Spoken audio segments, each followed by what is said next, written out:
ang nabubuo araw-araw. Dami. At ipakikita nila sa atin kung paano mula ang bulbos ng asukal ay makakain na natin ang candy para sweet sarap. Natin ko yung candy. Oh, yun o. Ang candy ay nakakataba kung Sobra. sobra-sobra ang kinakain. Makulit. Paboritong katain at kuyain ng mga bata. Hindi. Pwede rin pampalipas oras ng mga matatanda. Panawid gutom din para sa mga nalikasan.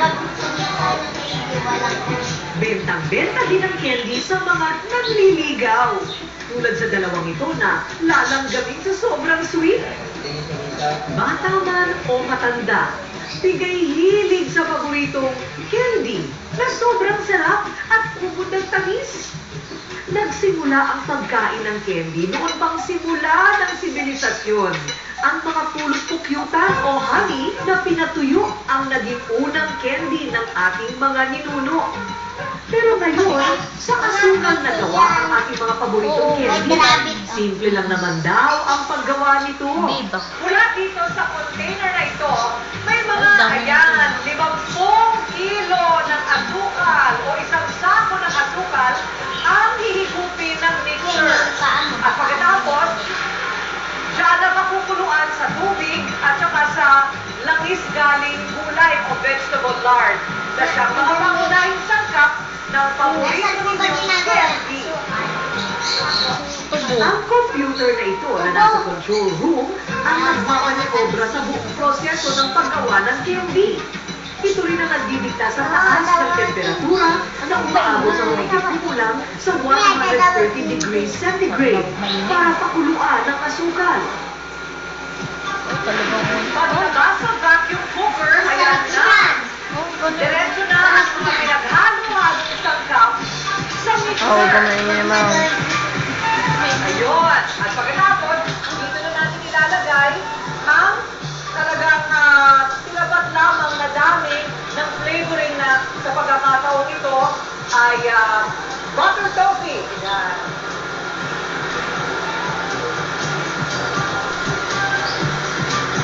Medyo mausok, pero ang bango-bango ng amoy. Pagkatapos mahalong mabuti, dadaan ito sa makinang pangmasa para panipisin.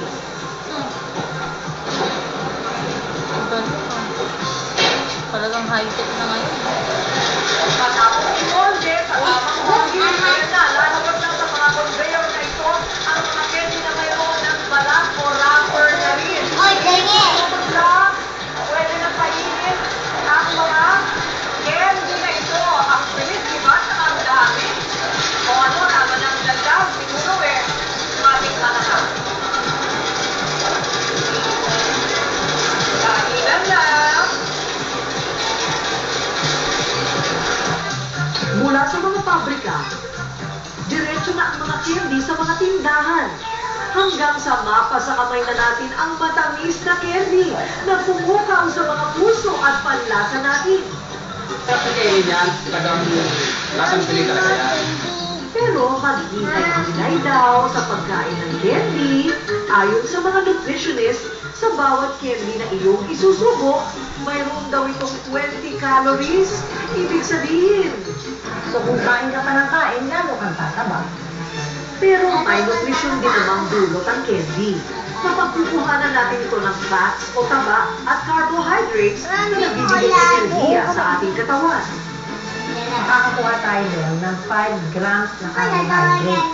Sabi na Kung umainit. tuwa at saya ang dulot ng mga candy sa atin, marami din naman na ito ang sinisisi sa pagkasira at pagsakit ng kanilang ngipin. Ayon sa mga dentista, hindi naman talaga asukal o candy ang sumisira sa ating ngipin. May mga bakterya pala sa ating bibig, tulad ng Streptococcus mutans. Yung bacteria, i-convert niya yung sugar, yung candy into an acid. Yung acid do, sisirain niya ngayon Bago pala ni Kuya sa TV. yung outer part ng ipin natin. Kulang nga daw ang tamis ng buhay kung wala ang sweet sarap na candy.